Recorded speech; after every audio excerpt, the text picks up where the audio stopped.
Vaccination sa gabii ug drive-thru vaccination pasiugdahan sa lokal nga gamhanan sa dakbayan sa Lapu-Lapu aron pagdasig sa uban kini human na bantayan ang pagkunhod sa gidaghanon sa magpabakuna.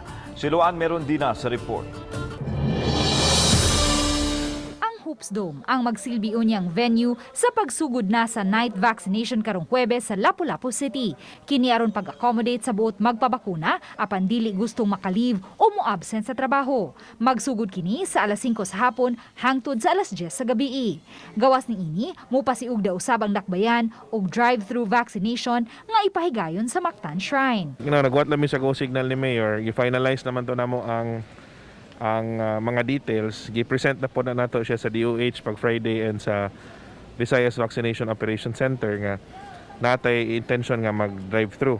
Giangkon sa Deputy Head sa Local Vaccination Operation Center nga nabantayan nila ang pagkunhod sa gidaghanon sa mga nagpabakuna sa ikatulong semana sa Agosto. Sa milabayng Biyernes, 2,354 lang ang nagpabakuna ug labing ubos niadtong Sabado nga may 1,297. We have to be creative kay number one, we've seen also a drop no sa ato ang first dose nga magpabakuna.